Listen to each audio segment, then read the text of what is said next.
Di kita malimutan.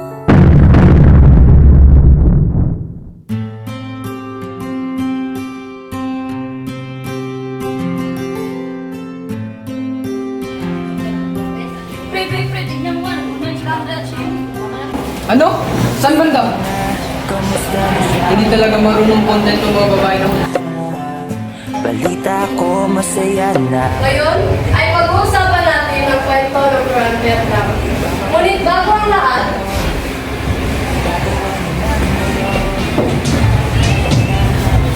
madalas nating marinig sa kwentong ito ang salitang pag-ibig. Ano nga ba ang pag-ibig? Rafa, tayo. Ang pag-ibig po ay ang natural na nararamdaman ng tao. Kung inaakala mong iniibig ka na ng isang tao, sa parang masaya siya kung kasama ka niya. Gawa na sabihin na mahal ko siya. Kaya nagkakamali, sapagkat di nasusukat sa ngiti ng labi ang tunay na nararamdaman ng tao. Kaya huwag kang umasa makukontahin ka para sa iyo, kung hanggang ngiti lang ang kaya niyang ilaan para sa iyong pag-iibigan. Bonsai, talagang tagusto-puso ang iyong mga sinabi. Sa kabilang banda, atin ang talakayin at pag-usapan ang unang kabanata ng Grand Vietnam.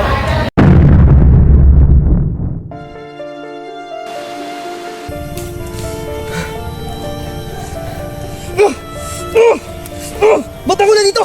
Marami-raming pwede kong ipakagawa kay Serida. Bakit siya pa?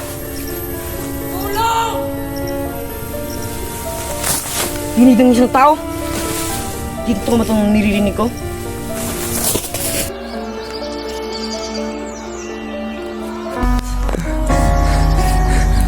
Panginoon, ako yung patawarin. Nagpadala ako sa patasya kung inakala ko yung realidad. Ngunit ano bang silbi na ako yung binuhay? Pinatay ang aking ama. Sinakop ang aran niya at nagtaksil sa akin ang aking Laura. Ganitong klaseng kapalaran ba talaga Ang nararapat kong magisnan. Gayot, wala naman akong ginawang maraming kasalanan sa buhay ko. Ngunit wala ng panahon upang ikay aking sisihin. Nalalagas na ang natitira kong oras dito sa mundo. Kaya Adolfo, Minandro, Albania, at ang pinakamamahal kong Laura, sana maging masaya na kayo. Kahit wala na ako. Paalam sa inyong lahat.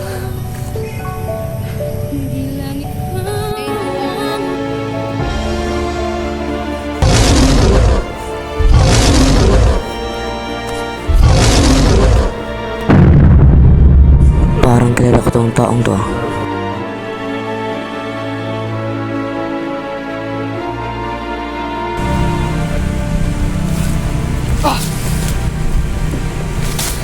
Isang moro!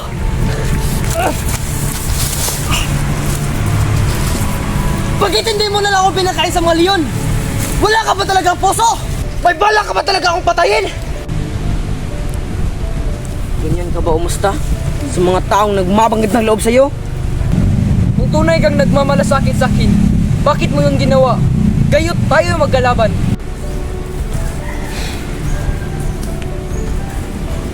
Hindi dahilan ang pagkakaiba ng ating sekta at relihiyon upang hindi kita tulungan.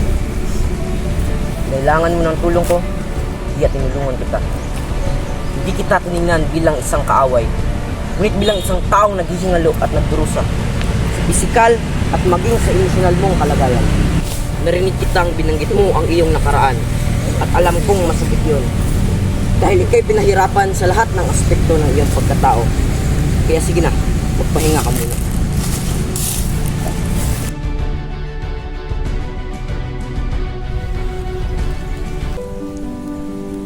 Ako si Florante, anak ni Duke Cruceo at Prinsesa Floresca. Malapit akong nadagit ng isang gutom na guwetay.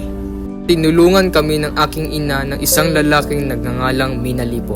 Pinaaral ako ng aking mga magulang sa Atenas. At doon ko una nakilala si Minandro.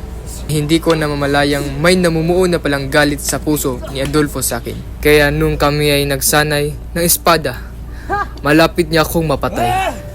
Mabuti na lang, niligtas ako ni Minandro. Nakabuo ako na maganda at di malilimutang mga alaala sa Atenas. Hanggang sa isang araw,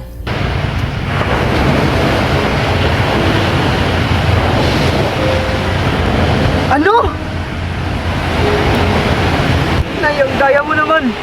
Sandaling panahon na nga lang tayo magkasama. Hindi mo naman ako hinintay. At iniwan pa kaagad. Sana hindi mo na lang ako pinaaral dito. Upang nasulit naman natin ang mga panahon nandyan ka pa.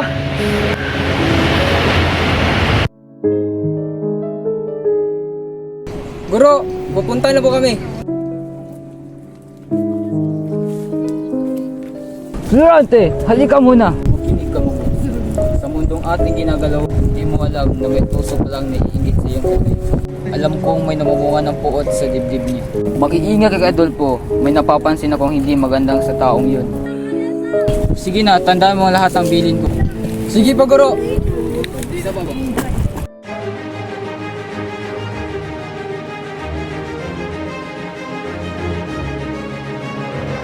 Florante, ang magiting na anak ni Duque.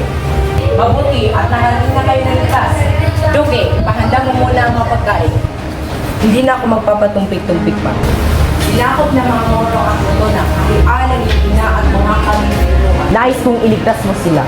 Nga pala, ikaw ang aking anak ng silaw. Tunay nga, nakakabigyan ng pagkatao. Mamaya na yan. Kumain na muna tayo.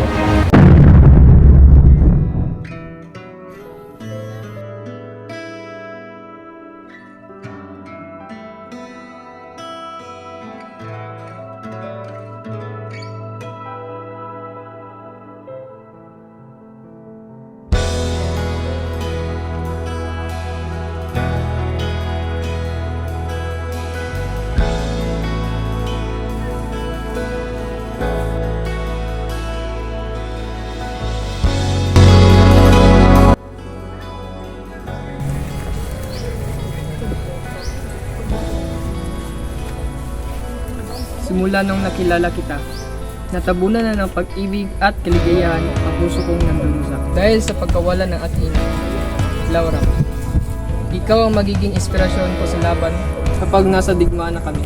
Sa totoo lang, hindi ko alam ang nadarama ko nito ko.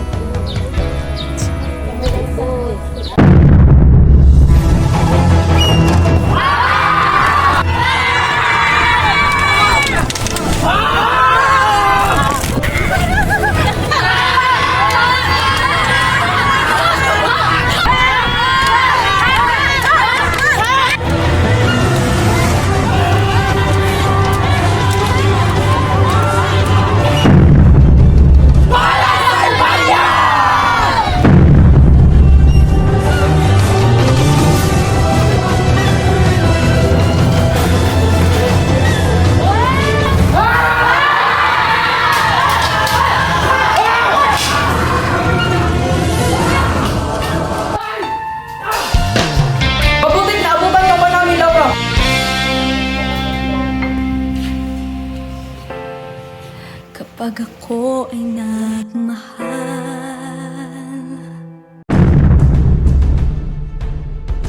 Kupin niyo ulit ang Albania. Tutulak naman sina Florante sa Itolia upang taboy ang mga tuktok. Ngunit paano pagbalik nila? Gagamitin natin ang lagda ni Lencio. Tingnan lang kami kapag nakaalis na sila.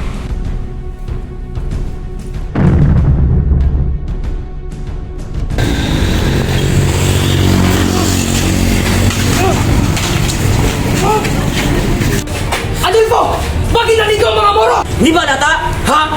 Nag-traitor ako sa inyo? Ginuha mo ang mga bagay na sana'y mapupunta sa akin. Pati si Laura. Kailanman, hindi magiging sa'yo si Laura! Ha? Ayun dapat mong pagdusahan kung lahat ng ginawa mo sa akin. Pugutan niya ng mga ulo. Walang kwentang din sa'yo.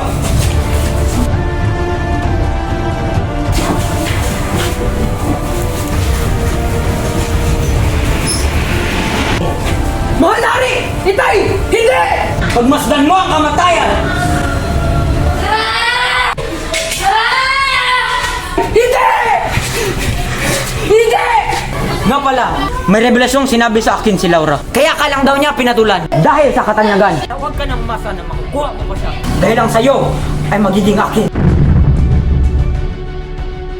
Kinulong ako sa bilangguan ng ilang araw at saka itinapon dito. Grabe, sakit naman ng mga sinapit mo. Alam ko di mo naman maintindihan ang sitwasyon ko kasi di ka naman dumaan sa ganito. Diyan ka nagkakamali. Kasi kung ang kaagaw mo sa iyong minamahal, ay di mo naman kaano-ano. Ako, mismo ama ko ang kaagaw ko kay Florida. No? Nang naitaboy niyo kami sa Cortona, labis na nagalit ang aking ama at balak akong paslangin. Ngunit dahil sa pagmamahal ni Florida, binigyan ako ng pagkakataong tumakas kapalit ng pagpapakasal niya sa aking ama. Noong una, di ako pumayag. Ngunit nung nakita kong malapit nang sumabog sa galit ang aking ama, pinaubaya ko na lang siya. Pero Tay, pagkawahanin ko po ako. May tabay kami ng mga Kristiyano sa Cortona. Ano? Papatay niyo yun! Hindi!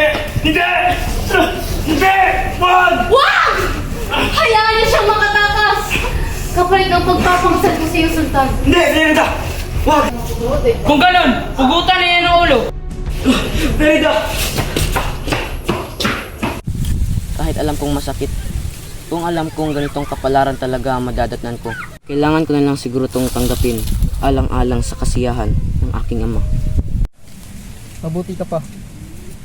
At nagawa mong intindihin ang sitwasyon mo. Kapatid, hindi yan ang tamang tanong. Nangulila ka sa pagmamahal ng iyong ina, kaya di kita masisisi kung naghanap ka ng pagmamahal ng iba. Ang tamang tanong sa posisyon mo ay, bakit hindi ako naghintay na dumating ang tamang babae para sa akin? Babaeng kaya kong ipaglaban sa mga panahong ako'y nanghihina. Marahil, mas naiintindihan mo ang buhay Aladdin. Salamat sa iyong mga payo. Ngunit si Laura ang mahal ko. At bilang isang taong umiibig, handa kong isakripisyo ang buhay ko kaysa kay Laura. Tinig ng isang babae? Halika, sundan natin.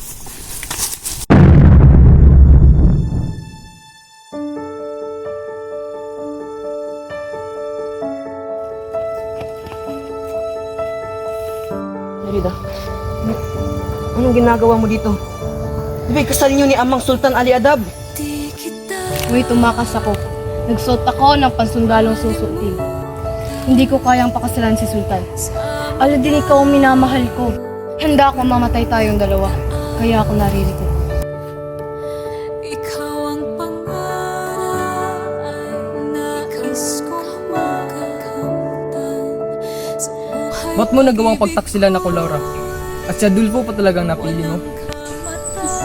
Ito ba ang Floranting nakilala ko? Ako'y Yung madaling nagpapauto, mahal mo ko.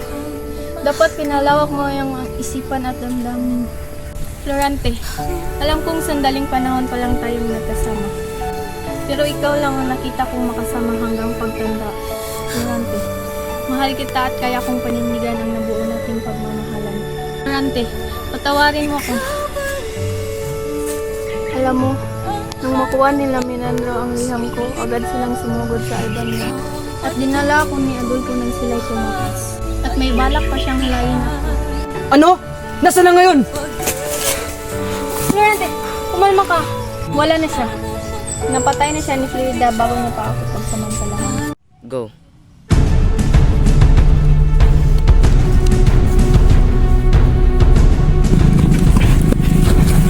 Di ka makakatakas. Hindi! Bitawan mo ko! Anong Akin ka lang!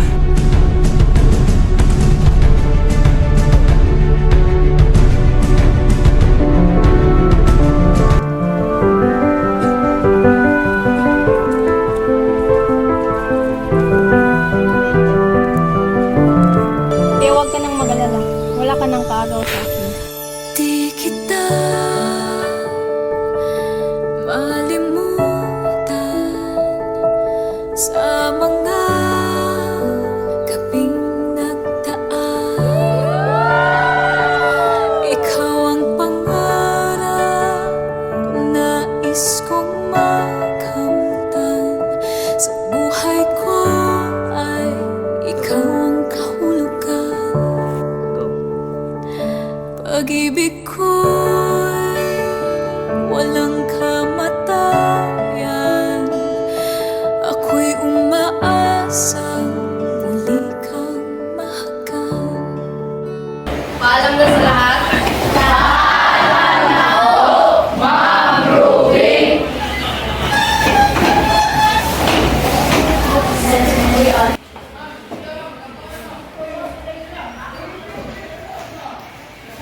Bahala ka dyan!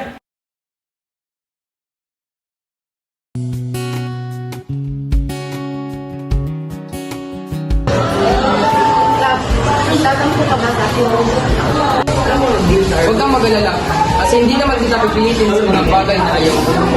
Sapat na makita kitang masaya, kahit hindi ako magla. Alam ko naman, mas komportable ka kapag sinabi ang kasama.